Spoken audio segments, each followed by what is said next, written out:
And I'm back with part 2 of making a mer person. So in our last video, I showed you how to make a background similar to this. And that background is not dry yet, so I'm using a different background. Hope you don't mind. I have my daughter Jackie here, and what I've done with my class is I took pictures of them the week prior, and it's really just from like their knees up, and had them do something special with their hands. But it's very important to see their hands because the idea is you're going to be putting things in their hands, they're going to be cutting stuff out, different accessories, possibly like a Triton for the boys or things like that. But anyway, I'm going to show you how to do a contour drawing and get it right the first time. So this is for my students. So you're going to need probably a Sharpie marker. And what I'm going to do is make a line around myself.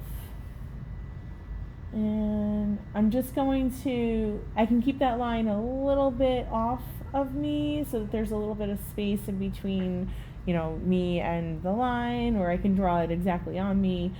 But you're going to want to be pretty precise when it comes to this step. So you're going to want to take your time here and go as slow as you need to get it really nice and accurate. All right. And I come up this way. I'm going really fast. And I always say it's because I have a lot of experience, but for you guys, it's best to go slow. So that's weird, but I'm going to do that. Okay. And I'll show you why in a moment. But this is my contour drawing. So I made a contour around my daughter. And now what I'm going to do is cut her out. But sometimes to make my life easier, I'll kind of cut around the shape first, so that there's just like less in the way of the thing I'm cutting and my scissors. So I just kind of give it a little trim to start with. And now I'm going to really get to cutting. So what I'm going to do here is keep my scissor exactly on the line. All right, and the way to keep it exactly on the line is to go as slow as you can. So I do this project with my third graders. Third grade's the perfect age to do something like this. And again, we're not trying to be perfect or exact, we're just doing our best. That's all we're looking for. You don't want to see the line in the picture, so you're going to try to cut it away as best you can. And if you have a little mistake, like if you cut a little bit too much into the hair or too much somewhere, I always say if you mess it up, dress it up. See if there's a way to kind of fix it and make it part of your picture before you just decide to throw it out, because I try to save paper. I try not to print extras and things like that. Like, are really trying to preserve supplies, and unfortunately a lot of the trash just goes right in the trash, so I'm trying to preserve our landfills too by not using more than I need to.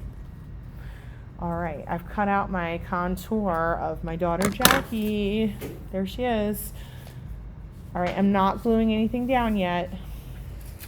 I am thinking, however, about how I want her to be. So I'm going to try to really use up the space of the page, and I'm just kind of playing at this point, moving her around. If I put her too close to the bottom, I won't be able to have a really large mermaid tail. Now, you are the star of this picture, so it's really important that your mermaid tail takes up lots of room in the picture. Okay, so you're going to want to have you placed near the top. That's my advice to you. Okay? If you put it in the center, then there's less area to get squiggly and make it really fun with the tail. So I just want you to consider these things. To me, she's kind of floating. All right? So I think I'm going to go with something like this, but I'm not gluing anything down yet. What I did, now you don't have to choose green. You can choose any color, okay? But I'm going to show you how to make a mermaid tail, all right? So now what I'm going to do is I've just taken my green paper and put it right where my waist is, all right? And unfortunately, the kids I teach, they're going to be wearing their uniform tops in their mermaid pictures. They're just going to have to make it part of it. It'll work out, right? So I'm drawing on this green paper. And what I'm doing is I've kind of gone like that. I know there'll be enough room. This is going to be part of, you know, her belly, and then it's going to kind of dip down like that. Now, you guys will definitely be working in pencil for this part. All right. And I'm just kind of going slow, having fun. This mermaid tail that I'm creating is going to have these little things on the side. That doesn't mean that yours has to. I think I'm going to have it do a dip curl like this. Now, your mermaid tail can do something completely different. You guys have absolute freedom.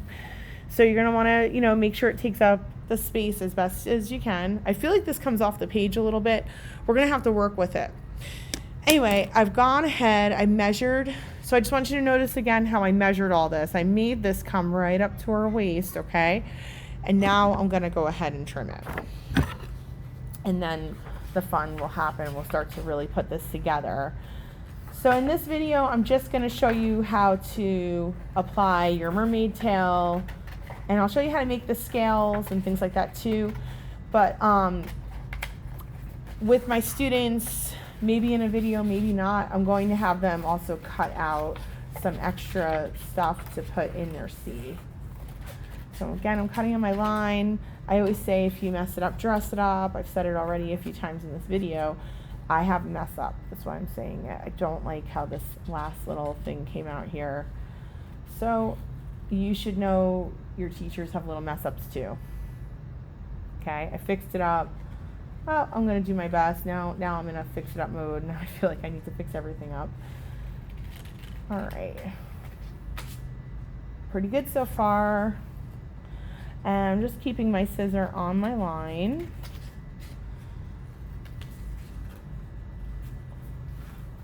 And I take my time. I always say, you know, how slow can you go?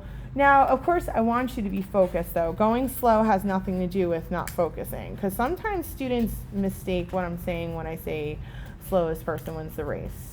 I want you to be slow, but focused, okay? Because we do have time limits. Unfortunately, we can't be in art for an unlimited amount of time. It'd be nice if we could, but that's just not the way it is. So, you know, I want you to focus as best you can.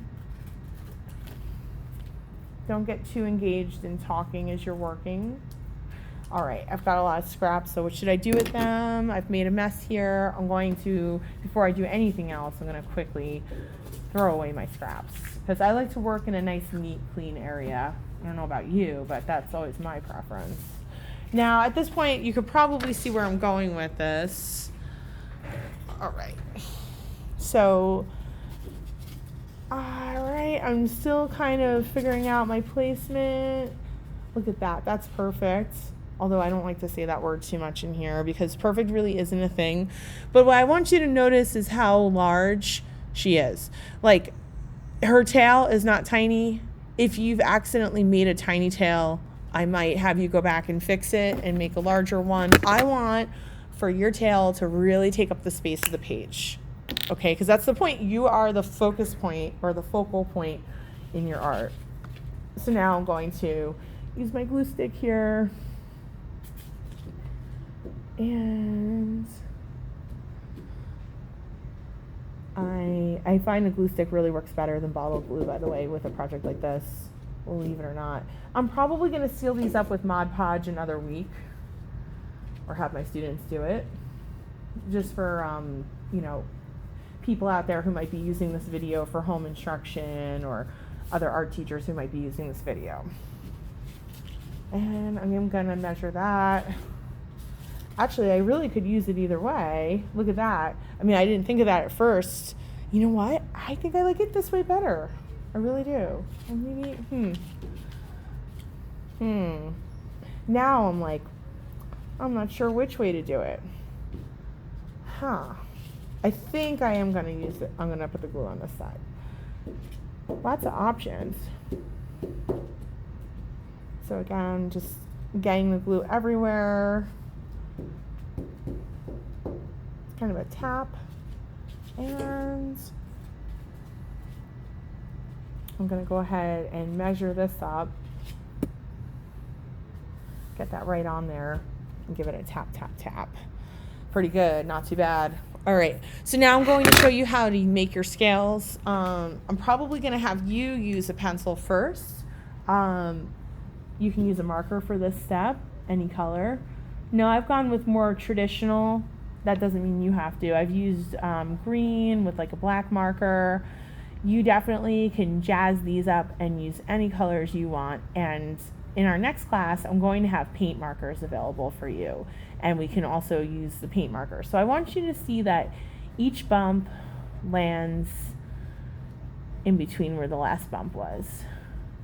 And I'll need to tell you mine's not going to be perfect and neither will yours. So we have to accept in art that we're all going to be, imperfect. There's going to be imperfections all over the place. And I'm telling you about mine, but in general, the best bet for you as a young artist is to not point out your imperfections to others. Instead, keep them to yourself. People usually won't notice them unless you bring them up. That's what I've learned as an experienced artist. All right, so I'm getting to this part here, and I think I'm gonna do something like that, a little cutesy. Now, if you wanted more of these little fin things on yours, that's something you could do. And I bet if you play this video and fast forward, it probably will look really cool where I'm putting all these little bumps in. And your hand will kind of pick up the rhythm as you go. You're going to just get naturally better as you go along. I'll show you how to curve it to go down because, as you can see, the tail is going to get curved. Now, in this video, I'm just doing the lines. The next video, I'm not sure if I'll even make a video about it, but I'm probably going to color in a lot of this using paint marker. Paint markers are definitely our friend in this project.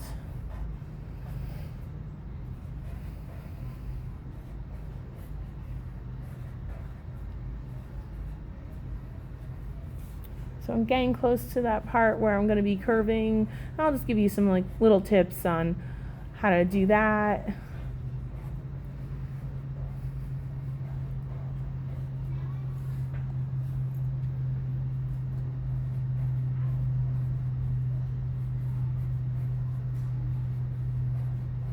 So I'm going to kind of curve with the tail.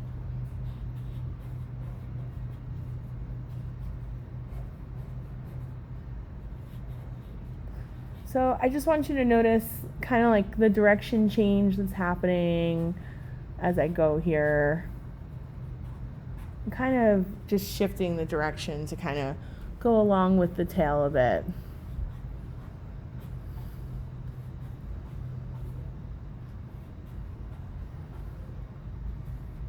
It's going to get a little bit muddled in this part, and that's going to be a natural thing.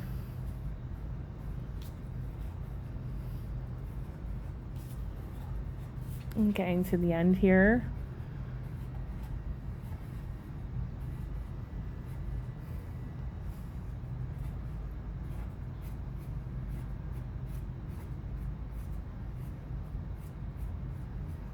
Now this part, you can do it as you wish.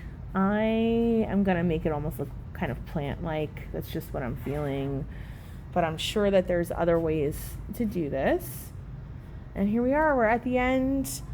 And I'm going to say goodbye to you guys. Bye. See you next time.